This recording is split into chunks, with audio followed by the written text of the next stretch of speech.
welcome to this session about IBCS compliant tables, in which we will also talk about the difference between the addition method and the calculation method. I'm Jürgen Faisst from the IBCS Institute. Before we talk about addition and calculation methods, let me explain what we mean with IBCS compliant tables. Take a look at these four examples.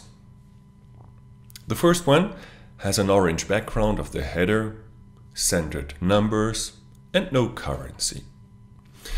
The second one has got a green background of the header, has got grid lines, dollar signs, and vertical arrangement of years.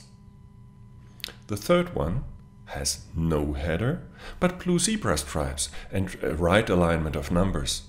And finally, the fourth one has no background for the header, but for the numbers, and only horizontal grid lines. Well, I don't want to be the judge of these charts, but I'm saying each table looks different. The layout follows the preference of the individual table creator, probably the features of the software he or she has been using, and probably a corporate design concept. If we want to understand what one of these tables is all about, we first have to decode its specific formatting. And this is time-consuming and it impedes understanding. It's probably impossible to make all tables of all companies worldwide look the same. But uniform formatting within a single company would already reduce the variety of table styles significantly. Readers of tables don't have to contend with other people's personal design preferences anymore, and table writers don't have to bother with styling. A real win-win situation. This is what we mean with IBCS compliant tables. Now, let us see what it takes to achieve that. We start with the semantic design of rows and columns. The only reason for a different table layout should be a different meaning. Therefore, we want to format the rows and columns of tables in such a way that the design reflects the meaning of their content. Let me ask you a question to make clear what I mean. How do you recognize the total row in a table? Yes, it's usually written in boldface and separated by a line. Most report writers at least agree on this point. But why stop here? There are other row and column types that occur frequently. Why not make them look alike too? So let me outline the semantic rules we have used for the design of this table.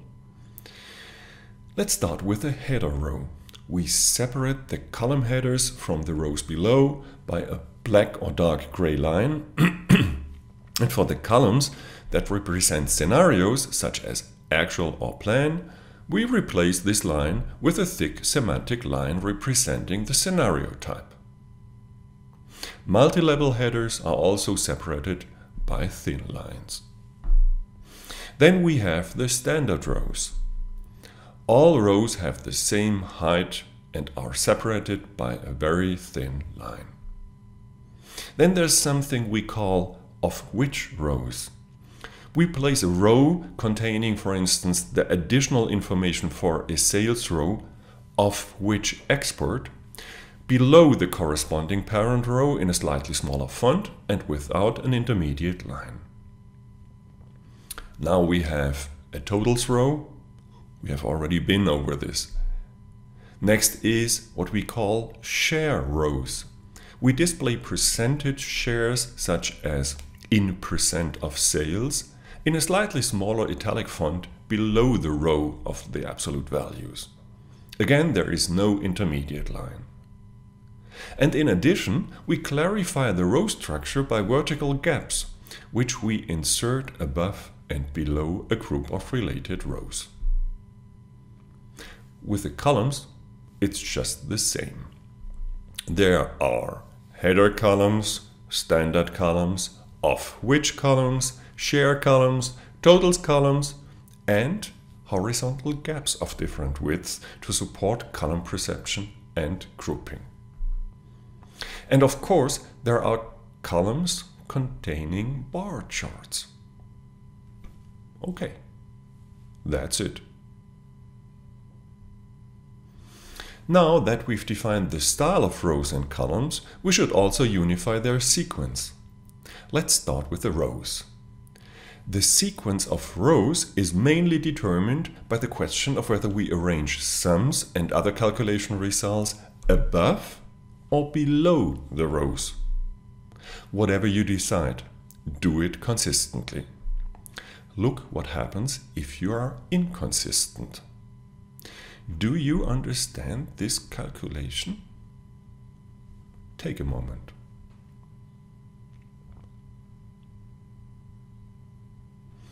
Well, without using a calculator, you have no chance. So let me explain. The general direction of calculation is top-down, but surprisingly without considering some of the figures. And the subtotal net finance costs is suddenly calculated bottom-up. Well, this is confusing, don't you think? Maybe they don't want us to understand this table. So, we have to make up our minds. Totals always up or totals always down.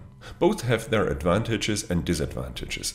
We clearly favor totals below because we are used to it, and habit is particularly important for pattern recognition. And because people won't accept sums above in calculation schemes like, for instance, a P&L statement. But you know, what happens if we have 20 products instead of only 10 and the total does not fit on the screen? Scroll bars can't be the solution because you never know what's hidden. Maybe tables over several pages are anyway difficult to read, so why not create an overview by grouping rows into subtotals and display only those at first? Or sorting the rows in descending order and group the less important rows into an others row. And if required, you can drill down on others to get more details. We would also regulate the sequence of the columns. If the columns show time periods, then they should be ordered from left to right. Seems obvious? Well, you should probably ask your auditor, and he might disagree, as you often see in income statements of auditors.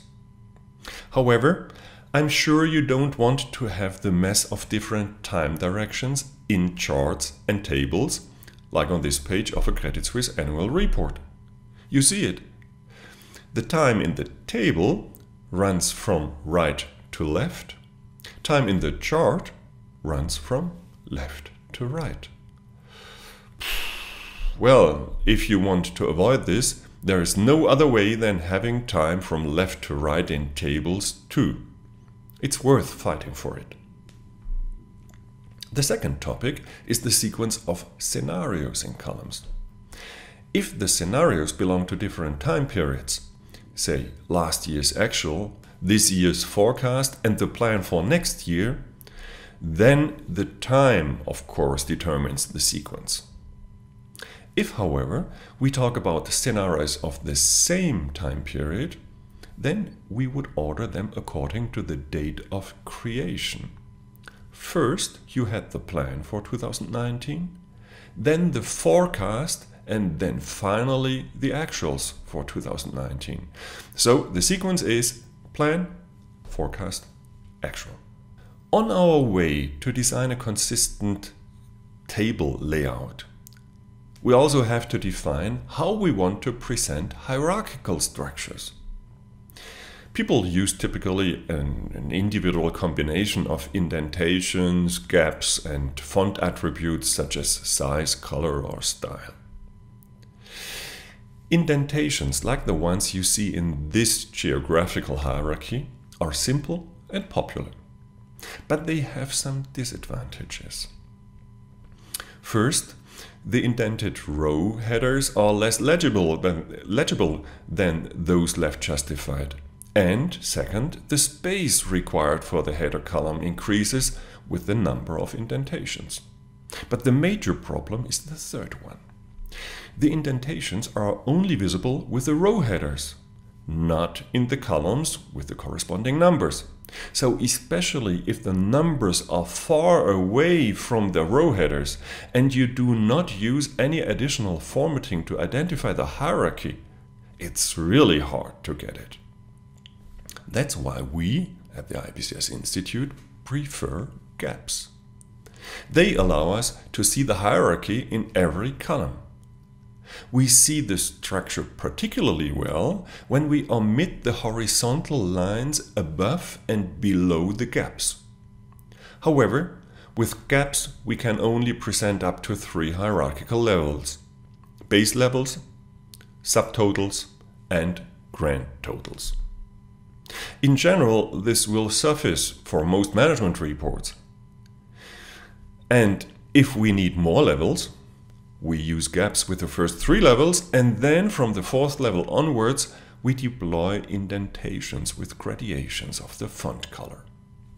This works pretty well. Now we come to a point that is surprisingly little discussed in business management practice. We have not even found names in the literature for the 2 methods that exist side by side for the notation of cost measures. The first, we call it addition method, shows costs and other bad measures with a negative sign. Accountants like to use this method because they can simply add up the figures from a profit and loss statement. Let's say they start with the revenue and then just add up the cost. But wouldn't it then be logical to speak of the costs amount to minus 128? So they increased by minus 6 from minus 122 in previous year? That's a twisted way of putting it. You see, it's probably easier to calculate, but it's hard to talk, to communicate about the numbers, especially when we look at variances. That's why we prefer the more common calculation method used in corporate planning and management reporting. Here, the calculation is separate from the sign of the number, so that cost values display positively. If the calculation is not clear, we add plus and minus signs before the names of the measures. A somewhat unpleasant side effect of the calculation method arises if we use variance bars in tables. As costs are noted as positive figures, a positive variance of plus 6 is something bad, and therefore colored red. But as it is positive, it still points to the right, as opposed to the bad variance in other income, the line above. We can avoid this by using a waterfall to represent the variances. Now, the bars do not rise in the direction of the value, but in the direction of their contribution to the final result. That's why the minus 6 variance in other income and the plus 6 variance in direct costs point in the same direction. In conclusion, let me briefly summarize what it takes to get similar looking and IBCS compliant tables. Consistently apply company-wide rules for the notation of row and column types and for the sequence of rows and columns. And make your choice whether you consistently show costs with a plus or a minus sign. The readers of your tables will be grateful. Are you interested in more suggestions for the consistent notation of your reports and dashboards?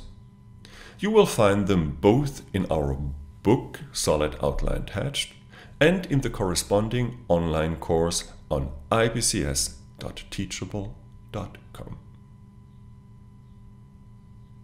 when I was reading your title, like addition versus calculation method, I was wondering, this is not something you invented, of course.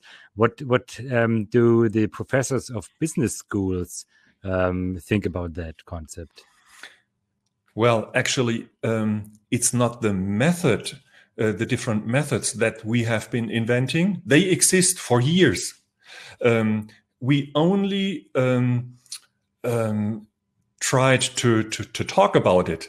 And the interesting thing is that in the literature, that problem does not even exist. The name calculation method and the name addition method has been invented by Rolf and me, but only the name. But these two ways of presenting tables or costs in general, they exist for 100 years. So it's really interesting that no one tried to bring out a standard or at least show, oh, this is a table in calculation method and you see it, or this is a table in addition method and you see it. So you immediately know how to interpret things. Paul, welcome. How are you today? Hi, I'm good. How are you guys? Hi, Paul. You are in holidays. Sorry? I think you are in vacation.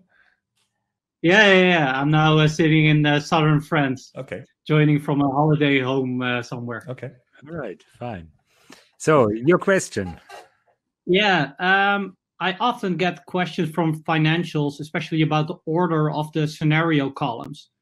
So as you mentioned as well, the order is in timely methods. So previous year, plan, actual. But the comment I get a lot is that financials say, okay, the actual is sort of the star of the show. That's the figure we want to know. And the rest is sort of comparing scenarios. Mm-hmm. Can't we put the actual in front? Mm-hmm. How do you look at that?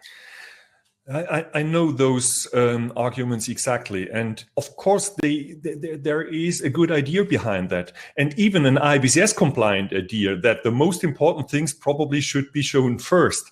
And actual, of course, is the most important thing. So I understand completely. The problem is that is about consistency.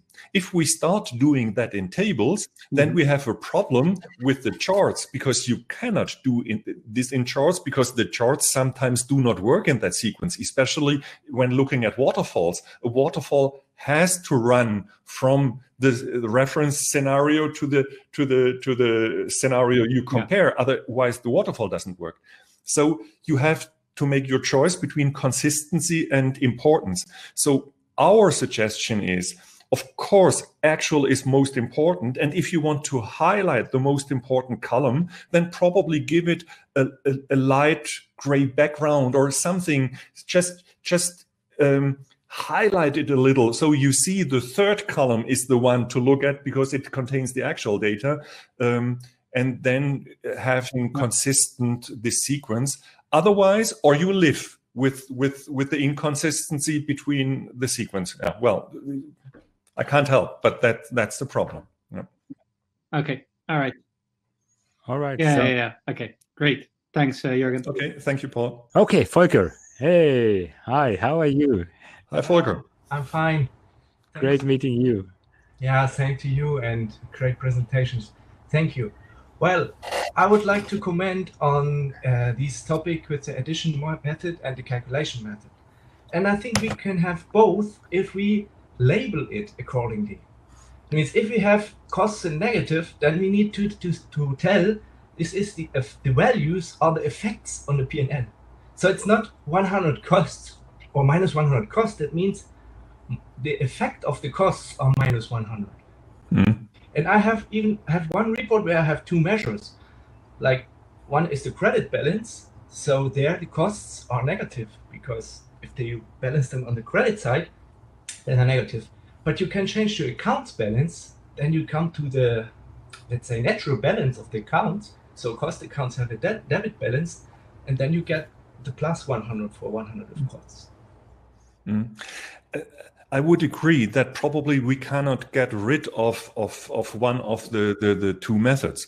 And I probably would not want to label it correctly. That would be the first thing, label it correctly. This is a table where costs are put negatively or where costs are put positively. That would be the least thing to do. I think we should even add a visualization. So if you look at a table, you immediately know, this is it. Like, you know, in music, the treble clef and the bass clef, and you know, oh, it's written in treble clef, or it's written in bass clef, and you know immediately how to interpret the black dots. So I would even appreciate if we find a visual way of showing people whether we use addition or cost method. But I would agree, we probably cannot get rid of one of them. And still, I think in management reporting, probably the calculation method is the easier for just conversational purposes. Yeah, and are there any suggestions already for a visual way? Because you're right, that would be great. Mm-hmm. So you are pretty low in volume. So I repeat your question. He asked whether there are suggestions for the visualization. No, there are not. So this concept is, it's in our book, and probably if you have a good idea, just comment it on the IBCS.com website, which is open for such suggestions. No, there is no suggestion yet. Okay, think about All right. Thank you very much, Volker. Thank you, Volker. Best regards to Barcelona. Yeah. So now Valentin has joined us. Valentin from Russia. Hi, Valentin. Hi. Good to see you, Jürgen. I have a question which is not directly connected with the topic of your speech, but if I have a chance, then I would like to ask if you had a choice to pick a person in the company who is so looking at the type of personality or functionality, so which one and why you choose to start with to put this virus of IBCS, positive virus, into the whole system and into the culture? This is an easy one. I would always go for the FP&A people. So always go for the more content-oriented, not the technical guys, but the content-oriented financial and planning and analytics people, and the highest you can get. And the highest you can get is the CFO. If you can't get the CFO, you probably are one level below, but the highest you can get in that field. And they immediately understand what we are talking about, because we are visualizing exactly the dimensions they are thinking in. So that would be the ones to go for. Okay, thank you. All right. Very nice speech, Jürgen. Thank you. Thank you, Valentin. Have a nice day, Valentin. See you in 30 minutes. Bye-bye. Have a nice coffee break.